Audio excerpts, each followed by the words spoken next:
Your salary went up. Your bank app shows a bigger number. On paper, you're doing better.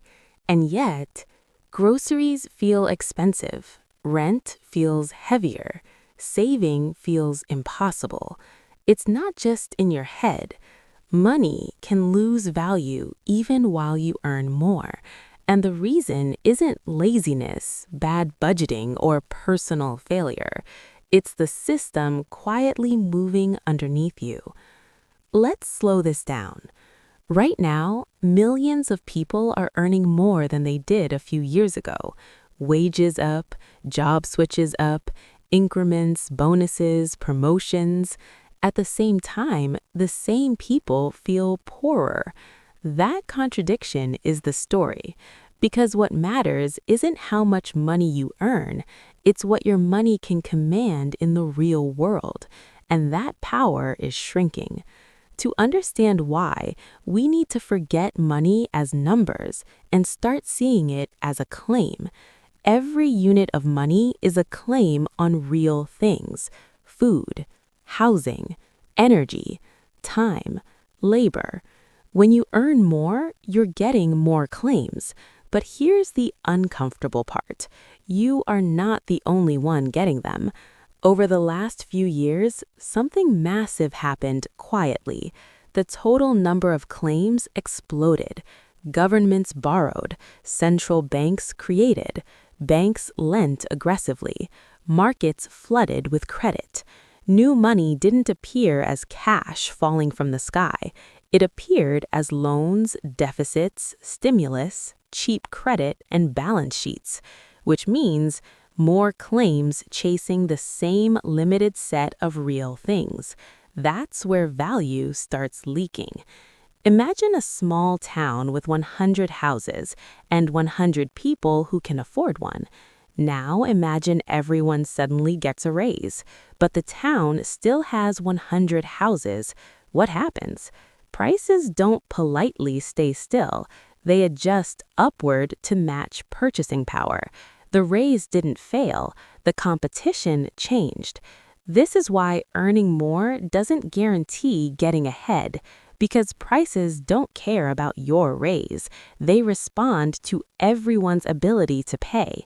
And here's where the system gets sneaky. Not all money enters the economy at the same time. The first people to touch new money are governments, banks, corporations, and asset owners. They buy assets early: stocks, real estate, businesses. By the time money reaches wages, prices have already moved. So when you finally earn more, you're not catching up. You're adjusting to a new floor. That's not inflation as a statistic. That's inflation as a lived experience. Now, let's talk about the math nobody advertises. Inflation doesn't just raise prices, it reorders time. Your past savings were earned under old prices. Your future expenses are paid under new ones. That gap is where value disappears. If your salary rises 7%, but your rent rises 12%, and healthcare rises 15%, and food rises 10%, you didn't win. You just ran faster on a treadmill that sped up. This is why people feel like they're doing everything right and still standing still. But there's another layer that makes this worse: debt. Modern economies don't just tolerate debt, they require it. Debt pulls future money into the present. It boosts spending now. It inflates demand now. It raises prices now. But wages react slowly. So debt-driven growth makes assets and costs jump first, and incomes lag behind. That lag is where purchasing power erodes. Ironically, when your salary rises, it often signals that inflation already happened. The raise is not the cause, it's the echo. And here's the quiet irony. People blame inflation on too much money, but the real issue is where money goes. When new money flows into assets, prices rise without productivity rising. Homes don't become better, food doesn't become cheaper, life doesn't improve. The numbers just inflate, and the system calls it growth.